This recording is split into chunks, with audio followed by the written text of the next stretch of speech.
Más de 2 semanas ya lang, el decidía el mga botante para el gobierno que quiere sila sirvi con el di la interes, por eso el mga kandidato, kada igual ang diskarte ya, el cosa tamang mira con el mga botante. Como el Team Colorado, ya anda bisita con el bien grande barangay na Distrito 2 amo el barangay Curuan del Sábado, que 50 kilómetros lejos desde city proper del ciudad. Ya calienta el asunto del sangada de proyecto de más temprano, por eso también el laman del Dila Rally na lugar. El concejal VP Elago, quien corre para el SOACA 3 terminó, ya expresa con el su desgusto por causa taman bandera según el Team Amarillo, con el Dila Macara que anti-progress el se llama kanila. Ya suporta kami todo el proyecto de antes mayor. Duele na di mio pecho, kaya uyo, cuánto día pa lang ya pasa, o anoche lang ba? Ya tiene daw también ki rally.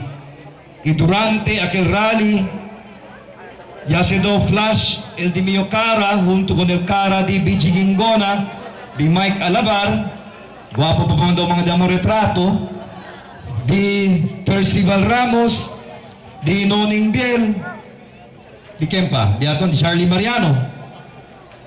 Yaabla daw, kay kami daw, kontra progreso.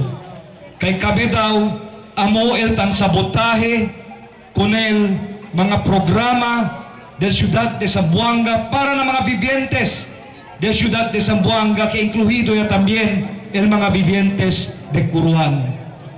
Sabe ustedes, ya vengo yo aquí, fuera para rendir gracias con vosotros por casa también de aquel.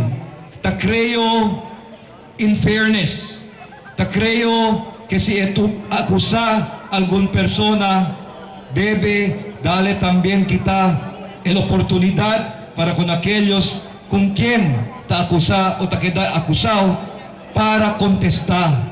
El antes concejal Ray Candido ya contesta para con el congresista Lilian Nuño con el mga taman kalayat historia que miembro a según del MNLF que alarga más temprano el tal candidato. Naman yung Nuño, pamilya Nuño, miembro del Nuño family, ya queda miembro del MNLF, o ya queda soporte del MNLF. Yo era que le reporta na El concejal Mike Alabar ya concentra con el su plataforma para el mga sembrador, quien parte del su mga konsentrasyon na su 2 termino na konseho, y ahora corre a través para el SOACA 3 termino. Enfrenta kita con el drought, con el Niño. Por eso, bien importante ngayon, como un concejal del pueblo, tiene kita oversight function. Nataanda kita na barangay.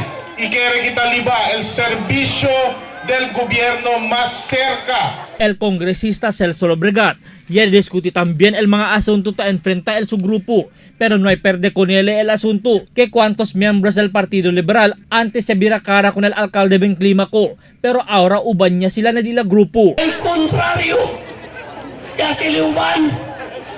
¿Quién man el contrario? Diba aquel antes elección debe si a los dos corre contra con Ben? ¿Diba? ¿Acordaron ustedes? En fuerte el sonor.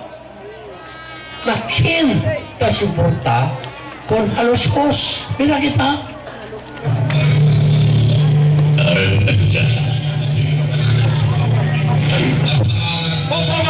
Para. ¿Quién se? ¿Quién? Uy, kita con Rubén. I share in the bahay ba, yun, as of August ay basta yung pagkakawala sa kasi. As of end of August of this year, we have 2.418 billion pesos in time cost. Grabe. Sayang, ang Grabe daw. kung na-implement na, puntaan mo mag-single po na utaan sa Bulacan.